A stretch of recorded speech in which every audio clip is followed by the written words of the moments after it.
భారత రైల్వే శాఖ ప్రయాణికుల భద్రతకు పెద్దపీట వేస్తుంది. సురక్షితంగా ప్రయాణికులను గమ్యస్థానం చేర్చేందుకు, బెస్ట్ ట్రావెలింగ్ ఎక్స్పీరియన్స్ అందించేందుకు ప్రాధాన్యం ఇస్తుంది. ముఖ్యంగా ఒంటరిగా ప్రయాణించే మహిళల కోసం రైల్వే శాఖ ప్రత్యేక రక్షణ చట్టాలు అమలు చేస్తోంది. ప్రస్తుతం ఈ చట్టాలపై చాలా మందికి అవగాహన లేదు. ఈ పరిస్థితిని మార్చాల్సిన అవసరముంది.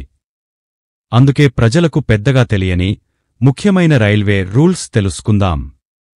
1989లో రూపొందించిన భారతీయ రైల్వే చట్టంలోని సెక్షన్ 139 ప్రకారం ఒంటరి మహిళా ప్రయాణికులకు, ముఖ్యంగా పిల్లలతో ప్రయాణించేవారికి రక్షణ కల్పిస్తుంది. ఈ చట్టం ప్రకారం ఒక మహిళ తన బిడ్డతో ఒంటరిగా ప్రయాణిస్తుంటే టిక్కెట్ లేదా పాస్ లేకపోతే ఆమెను రాత్రిపూట రైలు నుంచి దిగేయమని బలవంతం చేయకూడదు. రైలు ప్రయాణాల సమయంలో మహిళా ప్రయాణికులు వారి పిల్లల భద్రతా శ్రేయస్సు కోసం ఈ నిబంధన తీసుకొచ్చారు.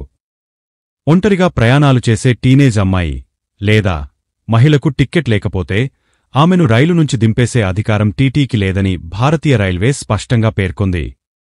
వారి వద్ద డబ్బు ఉంటే ఫైన్ కట్టి జర్నీ కొనసాగించవచ్చు. వారి దగ్గర డబ్బు లేని సందర్భాల్లో టీటీ వారిని కంపార్ట్మెంట్ నుంచి దించేయకూడదు.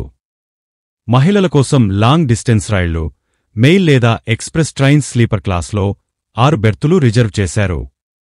అలాగే గరీబ్ రథ్, రాజధాని, దురంతో లేదా ఫుల్లీ ఎయిర్ కండిషన్ ఎక్స్ప్రెస్ రైళ్లలో 3 టైర్ ఏసీ కోచ్లలో 6 బెర్తులను మహిళా ప్రయాణికుల కోసం రిజర్వ్ చేశారు.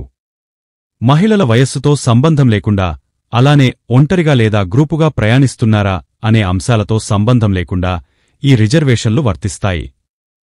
భారతీయ రైల్వే చట్టం 1989లోని సెక్షన్ 311 ప్రకారం సైనిక సిబ్బంది మహిళల కంపార్ట్మెంట్లలోకి ప్రవేశించేందుకు అనుమతి లేదు.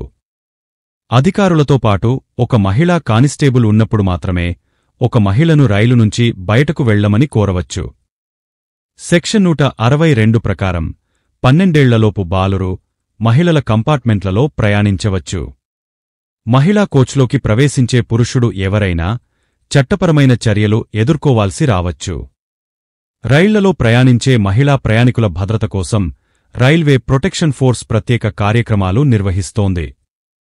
2020 అక్టోబర్ 17న మేరీ సహేలీ అనే పాన్ ఇండియా కార్యక్రమాన్ని ఆర్పీఎఫ్ ప్రారంభించింది. మహిళా ప్రయాణికులకు, ప్రత్యేకించి ఒంటరిగా ప్రయాణించేవారికి భద్రత కల్పించడం దీని ఇనిషియేటివ్ ప్రధాన లక్ష్యం. భారతీయ రైల్వే స్టేషన్లలో సీసీటీవీలు, మానిటరింగ్ రూమ్లను ఏర్పాటు చేయడం ద్వారా మహిళల భద్రతను మెరుగుపరిచారు.